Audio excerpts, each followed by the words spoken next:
যুবক আল্লাহর দরবারে কান্না শুরু করলো, হে মালিক, আমার জীবনে একটা ভালো কাজ আমি করেছি। কি? আমি একদিন আমার বয়সের যৌবনকালে আমি আমার চাচার বাড়ি বেড়াইতে গেছিলাম। আমার চাচার বাড়ি এক জরুরতে যাইয়া আমি দেখি বাড়ির মধ্যে আমার চাচাও নাই, আমার চাচিও নাই, তারা অন্য জরুরতে কোথাও গেলেন। আমার ঘরের মধ্যে, চাচার ঘরে উপযুক্ত এক যুবতী আমার চাচাতো বোনকে আমি পেয়ে গেলাম। আমার যৌবনার নফসের ধোকায় পড়ে আমি আমার চাচার ঘরে চাচাতো বোনটাকে পাইয়া আমি আমার যৌবনের তাড়নায় আমার বোনের উপরে আক্রমণাত্মক দৃষ্টি দিলাম। লোভানক দৃষ্টি দিয়া যখন আমি বোনটাকে মাটির মধ্যে ফেলে দিলাম, আমি এক পর্যায়ে চাচাতো বোনের বুকের উপরে উঠে বসছি। এমন সময় আমি দেখি আমার চাচাতো বোন মাটির মধ্যে চিত হয়ে শুয়ে চোখের পানি ছেড়ে কান্না করতেছে। আমি জিজ্ঞাসা করলাম, বোন, তোমাকে আমি আঘাত করি নাই, আমি তোমার বুকের উপরে বসছি, তুমি কান্না করো কেন? চাচাতো বোন বিনয় হয়ে বলে, ও আমার চাচাতো ভাই, এখানে আমার মা নাই, বাবা নাই, আমার আল্লাহ আমাকে দেখতেছেন। আমার এই জীবনের বয়সে কোনোদিন কেউ আমার শরীর টাচ করে নাই। তুমি আমাকে শরীয়ত অনুযায়ী ইসলামের আইনে বিবাহ তো করতে পারো, বিবাহ করে নাও, কিন্তু কলঙ্কের দাগ বসাইও না রে ভাই। আমার জীবনে কোনো কলঙ্কের দাগ বসে নেই। আজ আমার জীবনের উপরে কলঙ্কের দাগ যদি বসে, আমি কেমনে মালিকের আদালতে দাঁড়াবো?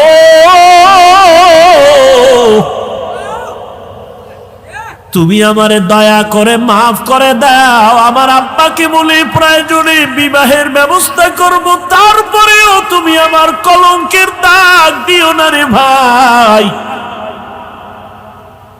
যুবক আল্লাহর কাছে কান্না করে বলেন, হে মালিক, ওই চাচাতো বোনের কান্না দেখাও আমার অন্তর নরম।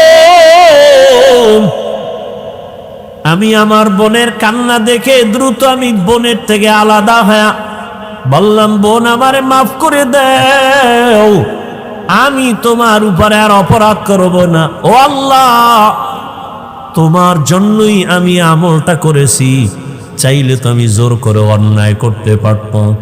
তুমি এর বরকতে আমাকে পরিত্রাণ দাও, গুহার মুখ থেকে আমাদের বাঁচাও। কান্না করে দোয়া করা মাত্র পাথরের টিনের 2 অংশ ফাঁকা হয়ে গেল আল্লাহর কুদরতে। তৃতীয় যুবক আল্লাহর দরবারে কান্না করেন, হে মালিক, আমার জীবনের একটা ভালো কাজ মনে হয় আমার মনে বলে ভালো কাজ করেছে। আমি এক বাবার গরিব সন্তান, আমি বাহিরে গিয়ে কাজ না করলে আমার চুলায় আগুন জ্বলে না, খানাও হয় না, আমার বাচ্চা আছে ছোট ছোট, আমার ঘরে আমার বৃদ্ধ বাবা বিছানায় পড়ে আছে, আমার বৃদ্ধা মাও ঘরে আছে। আমার জীবনের অভ্যাস ছিল, আমি কাজ করে তখন আমার প্রধান খাদ্য ছিল আমাদের গাভীর দুধ। আমি কাজ করে প্রতিদিন বাড়িতে আসার সময় গাভীর দুধ নিয়ে আসতাম। সারাদিন আমার বাচ্চারা ক্ষুধার্ত, খানা পায় না। আমি এসে প্রথমে মায়ের মুখে দুধ দিয়া, বাবার মুখে দিয়া, তারপরে বাচ্চাদের দিতাম। আমি আমার কলিজা দিয়া মাকে বাবাকে মোহাব্বত করেছি। আমার মা বাবাকে আগে দুধ পান করাইয়া তারপরে বাচ্চাদের দিতাম। একদিন কাজ থেকে আসতে আমার বাড়িতে রাত হয়ে গেল। রাতের গভীরে বাড়িতে আসার পর হঠাৎ তাকায় দেখি মা দেরি দেখে ঘুমায় পড়ছে, আব্বাও ঘুমায়, বাচ্চারাও ঘুমন্ত, ক্ষুধা। আমি তো নিয়ত আমার পাকা, আমার মা বাবাকে দুধ না দিয়া বাচ্চাদের দুধ দিব না, আমার ওয়াদা। আমি দুধের পেয়ালা নিয়ে ভাবতেছি কি করব, বাচ্চারাও ক্ষুধার্ত, কান্নার আওয়াজ। ওদিকে আমার মা ক্ষুধার্ত কিন্তু ঘুমে। এখন ঘুম থেকে ডাক দিলেও মা কষ্ট পাবে, কাঁচা ঘুম। ওই যুবক বলে, তখন আমি মায়ের আদর আর দোয়া পাওয়ার জন্য আমি দুধের পেয়ালা নিয়ে মায়ের মাথার কিনারায় দাঁড়ায় আছি। আম্মা জান যখন সজাগ হবেন তখন আমি প্রথমে দুধ দিব, গাভীর দুধ পান করবে, তারপরে বাচ্চাদের দিব। আমি দুধের পেয়ালা নিয়ে দাঁড়ানো, মা ঘুমায়, বাবাও ঘুমায়, আমার বাচ্চাগুলো ক্ষুধার যন্ত্রণায় কান্না করে। এক পর্যায়ে বাচ্চাগুলো আমার পায়ের কাছে আইসা কান্না করে আর বলে, বাবা খানা দাও।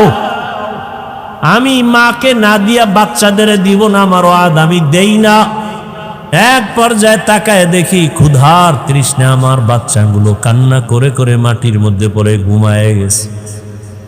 রাতের গভীরে আমার আম্মা সজাগ হইয়া তাকায় দেখে আমি সন্তান দুধের পেয়ালা নিয়ে মায়ের কিনারায় দাঁড়ান।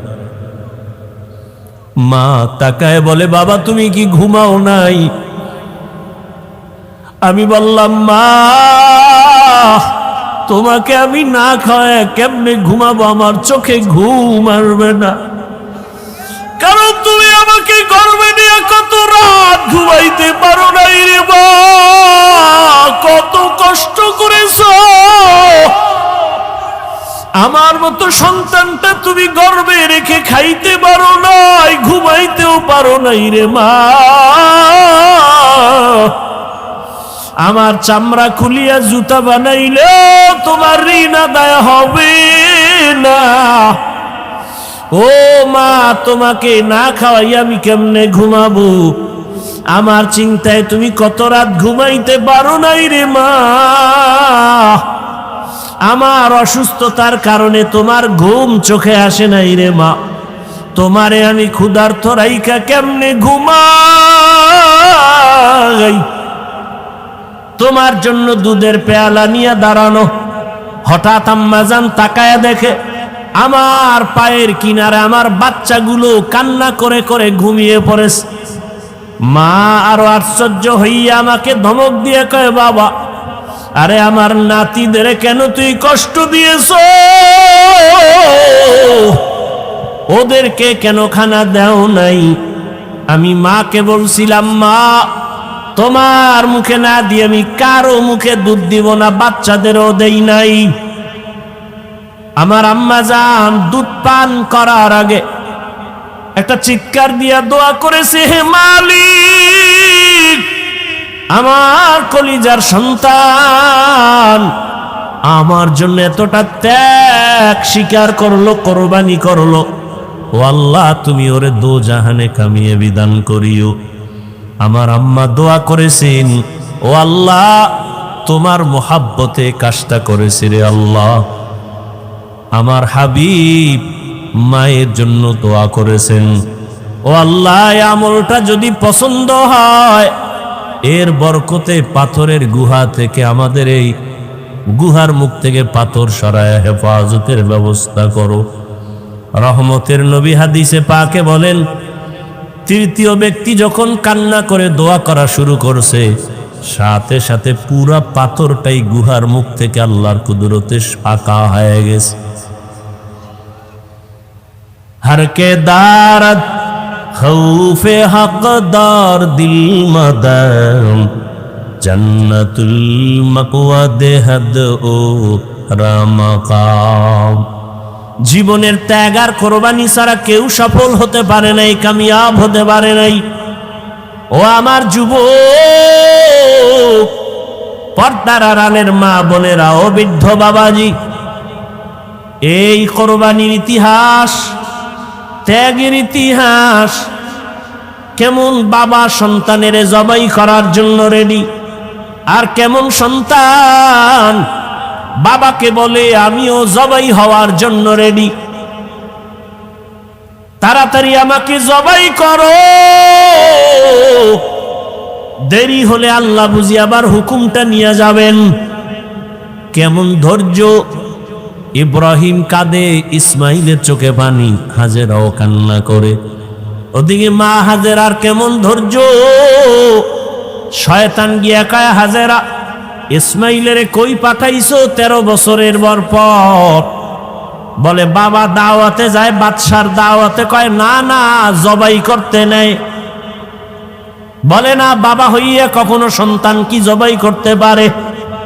শয়তান বলে আসল কথা আল্লাহর হুকুম। হাজেরা বলে, শয়তান দূর হ, আমার আল্লাহ যদি হুকুম করে একজন ইসমাইল না, আরো ইসমাইল যদি থাকে সব আমি আল্লাহর পথে দিয়ে দিব। মুমিন জান্নাত পাবে, কোনো বেঈমান জান্নাত পাবে না। আর জান্নাত পেতে হলে পরীক্ষা দিতে হবে, পুরস্কার পেতে হলে পরীক্ষা দিতে হবে। আর পরীক্ষা তাদের জন্য যারা স্কুল কলেজ ভার্সিটি মাদ্রাসার ছাত্র। যারা ছাত্র না ওদের পরীক্ষা নেই। ঠিক যারা ঈমানের কালেমা পড়ে আল্লাহর রাস্তায় ঢুকে পড়ল, তারা ইসলামের ছাত্র মুমিন, এদের জন্যই পরীক্ষা, এদের জন্যই পুরস্কার জান্নাত। 5টা জিনিসের দ্বারা আল্লাহ পরীক্ষা করবেন। আর এই পরীক্ষায় পাশ করার জন্য আল্লাহর পক্ষ থেকে একটা পুঁজি প্রয়োজন, যে পুঁজিটা না থাকলে ওয়াল্লাহি তার পরীক্ষায় পাশ করা যাবে না। ওই পুঁজির নাম ধৈর্য। আল্লাহ বলেছেন ওয়াবাশশিরিস সাবিরিন, ধৈর্য ধারণকারীদের জন্যই সুসংবাদ। এই ধৈর্য আবার 3 প্রকার। ধৈর্য মুসিবতের বেলায় ধৈর্য, গুনাহের ক্ষেত্রে ধৈর্য, ইবাদতের বেলায় ধৈর্য।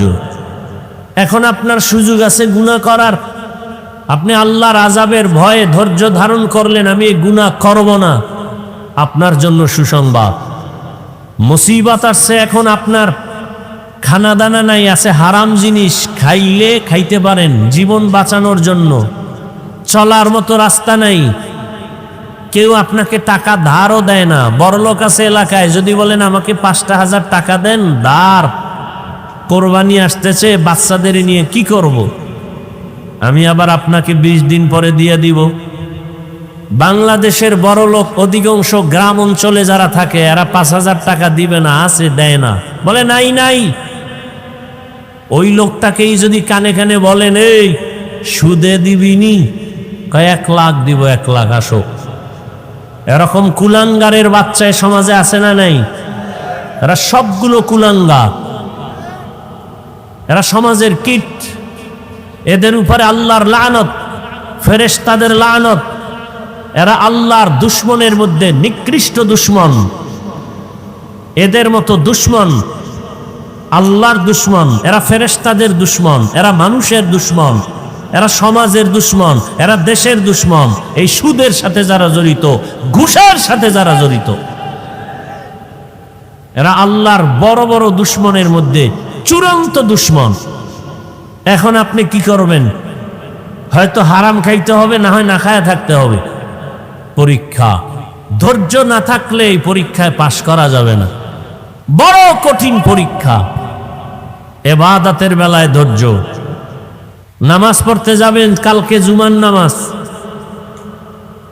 প্রচন্ড বৃষ্টি, ভিজে ভিজে গেলে কষ্ট হবে, কি করা যায়? যাদের ইমানের পার্সেন্ট যত, তার আমলের পরিধি তত। একজনের ইমান বলে আমি নফল নামাজ ছাড়ব না, আর একজনের ইমান বলে নফল লাগে না। ইমানের পার্সেন্ট কম বেশি আছে না নাই? বড় কঠিন কথা কিন্তু।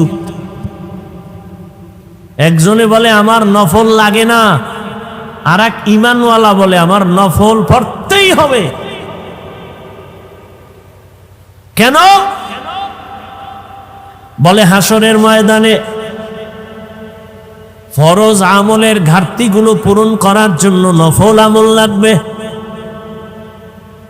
এই যে ফজরের নামাজ, জোহর, আসর, মাগরিব, এশা, জুমা, এই যে ফরজ নামাজগুলো আমরা আদায় করি, নামাজের সালাম ফিরায়া, যারা নামাজ পড়ে না এরা তো আর জানবে না, যারা নামাজ পড়েন সালাম ফিরাইয়া ইমাম সাহেব সহ মুক্তাদিরা সবাই আস্তাগফিরুল্লাহ পড়েনি। বলেন না কেন ভাই? কয়বার পরে জানেন? 3 বার আস্তাগফিরুল্লাহ, আস্তাগফিরুল্লাহ, আস্তাগফিরুল্লাহ। পড়লেন নামাজ, অসাধ্য কোনো জিনিস, অপছন্দের কোনো জিনিস দেখলেই শুনলেই মানুষ আস্তাগফিরুল্লাহ পড়ে, কিন্তু আপনি পড়লেন নামাজ, এখানে আস্তাগফিরুল্লাহ 3 বার কেন আপনি পড়েন নামাজের সালাম ফিরাইয়া?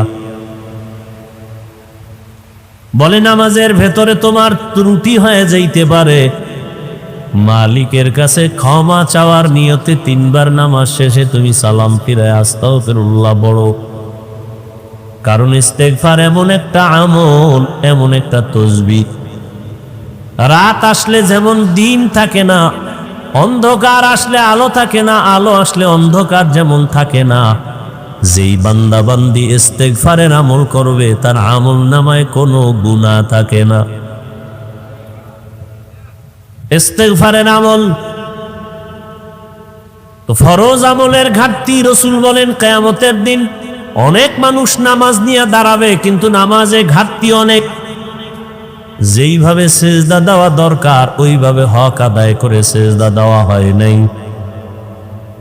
রুকুর থেকে দাঁড়াইবে, দাঁড়াইয়া রব্বানা লাকাল হামদ বলবে, না পারলে অন্তত ওই টাইম পরিমাণ, বলা পরিমাণ দাঁড়ায় থাকবে ওয়াজিব। ওই পরিমাণ দাঁড়ায় না, দৌড়ায় সেজদায় চলে গেল। সেজদায় যাওয়ার সময় আগে যাবে হাঁটু, এরপরে যাবে 2 হাত, এরপরে যাবে নাক, এরপরে যাবে কপাল। সে হাঁটু যাওয়ার আগে হাত দিয়া ভর করে সেজদায় চলে গেল। সেজদা দিয়া তসবিহ পড়বে, আবার ওইটা বসবে, বসার পরে দোয়া আছে দোয়া পড়বে, না পারলে চুপচাপ বসে থাকবে, এরপরে আবার সেজদা করবে। যেইভাবে সেজদা করার প্রয়োজন সেইভাবে হক আদায় করে নাই। কিয়ামতের ময়দানে আল্লাহ যদি মাফ করে দেন, ওই ফরজ আমলের ঘাটতিগুলো পূরণ করার জন্য নফল আমলের প্রয়োজন হবে। নফল আমলের প্রয়োজন। এই জন্য কোনো ঈমানওয়ালা বলে আমি নফল ছাড়ব না, তাহাজ্জুদ ছাড়ব না, ইশরাক ছাড়ব না, আওয়াবিন ছাড়ব না। আর একদল মুমিন বলে ঈমানের হালাত বলে আমার নফল পর্ব দূরের কথা, নফল লাগেই না। এরকম বহু ঈমানওয়ালা, ধৈর্য না থাকলে সম্ভব না। আল্লাহ বলেন ধৈর্য ধারণকারীদের জন্য সুসংবাদ 2টা। একটা মহা সুসংবাদ দুনিয়ার জমিনে আমি দিব, আর একটা মহা সুসংবাদ পরকালে আমি দিব। দুনিয়ার সুসংবাদ হলো অধৈর্য ধারণকারীর দল, আমি আল্লাহ নিজে তোমার বন্ধু হয়ে থাকব। ইয়া আইয়ুহাল্লাযীনা আমানু ইসতাঈনু বিস-সাবরি ওয়াস-সালাহ ইন্নাল্লাহা মা'আস-সাবিরিন। ধৈর্য ধারণকারীরা সুসংবাদ নেও, আমি আল্লাহ তোমার বন্ধু হয়ে গেলাম, কোনো চিন্তা নাই। আর একটা সুসংবাদ তোমার পরকালে, ইন্নামা ইউওয়াফফাস-সাবিরুনা আজরাহুম, ইন্নামা ইউওয়াফফাস-সাবিরুনা আজরাহুম বিগাইরি হিসাব।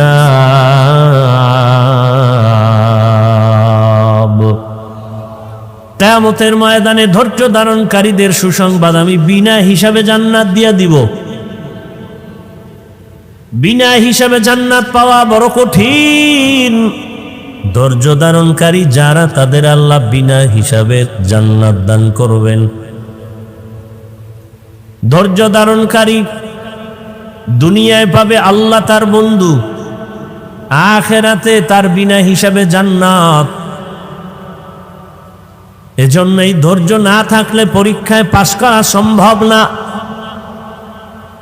আল্লাহ মুসিবতের দ্বারা পরীক্ষা নিবেন, ধৈর্য ধারণ করতে হবে। ধৈর্য ধারণ করে চুপ থাকা যাবে না। বলে মুসিবত যখন আসবে, জবানের আমল একটা, বাস্তবে আর আমল চালাওয়ার একটা। মুসিবত যখন আসবে তখন তোমার জবানের আমল, ইজা আসাবাতহুম মুসিবাহ ক্বালু ইন্না লিল্লাহি ওয়া ইন্না ইলাইহি রাজিউন। ধৈর্য ধারণকারীরা মুসিবত যখন আসবে জবানের আমল ইন্না লিল্লাহি ওয়া ইন্না ইলাইহি রাজিউন। আবার তুমি দোয়াও পড়ো, রহমতের নবী বলেন আল্লাহুম্মা জুরনি ফি মুসিবাতি আফলুফলি খায়রাম মিনহা। আল্লাহর কাছে তুমি ধৈর্য চাও, আজর চাও, ফলাফল আল্লাহ ধৈর্যের ফলাফল দান করো।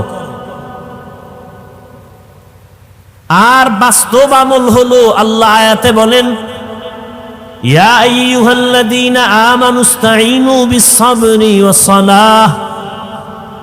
মুসিবত আসলে সাহায্য চাইবা কার কাছে? দুই জিনিসের মাধ্যমে বললেই হবে না আল্লাহ দেও, দুই জিনিসের মাধ্যমে চাও। এক নম্বরে নামাজ, ধৈর্য, দুই নম্বরে হলো নামাজ। নামাজে দাঁড়ায় যাও, নামাজে দাঁড়াইয়া তুমি আল্লাহর শরণাপন্ন হও। নামাজ শেষ করিয়া দেখবা মুসিবত তোমার সামনে আর নাই। আল্লাহ তাআলা পাঁচটা জিনিসের দ্বারা পরীক্ষা করবেন। মিনাল খাউফ, ভয়ের মাধ্যমে; দুই, ওয়াল জু, ক্ষুধার মাধ্যমে; তিন, ওয়া নাকসিম মিনাল আমওয়াল, সম্পদের ঘাটতির মাধ্যমে; ওয়াল আনফুস, জীবনের ঘাটতির মাধ্যমে; ওয়াস সামারাত, ফলের ঘাটতির মাধ্যমে। ওয়াবাশশিরিস সাবিরিন, ধৈর্য ধারণকারীদের জন্য সুসংবাদ।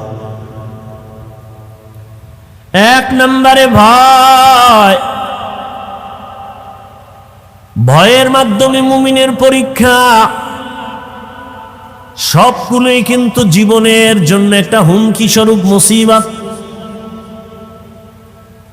ভয় আবার কয়েকটা ভাগে বিভক্ত। এক ভয় হলো আল্লাহর ভয়, আর একটা ভয় হলো দুনিয়ার মানুষের পক্ষ থেকে ভয়। তুমি যদি দাড়ি রাখো চাকরি থাকবে না, এরম ভয় আছে না নাই? সেদিন এক আর্মির চাকরিজীবী এক যুবক, মোনাজাতের পরে বের হইলাম, স্টেজের সামনে গাড়িতে উঠার আগে বলে হুজুর দোয়া করবেন, আমি আর্মির চাকরি করে কয়েকদিন আগে চাকরি ছেড়ে দিস। কেন ছাড়লা? এই মুহূর্তে আর্মিদের মূল্যায়ন তো অনেক বেশি, ছাড়লা কেন? যুবক বলে আমাকে বারবার মানসিকভাবে টর্চার করা হয়, দাড়ি কেটে ফেলো, দাড়ি কেটে ফেলো, দাড়ি কেটে ফেলো। আমি চাকরি ছেড়ে দিয়েছি, দোয়া করবেন আল্লাহ হালাল ভাবে যেন রিজিকের ব্যবস্থা করে দেন। ইমান ইমান, সেও মানুষ, আপনিও মানুষ। এখানে আমরা যারা বসে আছি সবাই আমরা মুসলমান। আপনাদের আল্লাহ আমার আল্লাহ দুইজন না এক? আপনাদের নবী আমার নবী, আপনাদের কোরআন আমার কোরআন, আপনাদের কাবা আমার কাবা, আপনাদের ধর্ম আমার ধর্ম, আপনাদের কালেমা আমার কালেমা। দুনিয়াতে আমরা আসছি সিস্টেম সবার এক। বিদায় বেলা কাফনের সংখ্যাও আমারও তিনটা কাফন হবে, আপনাকেও তিনটা কাফন দেয়া হবে। টাকাওয়ালা মরে গেল, তার তিনটা কাফন। রিক্সা ড্রাইভার মরে যাবে, তাকেও তিন কাফন।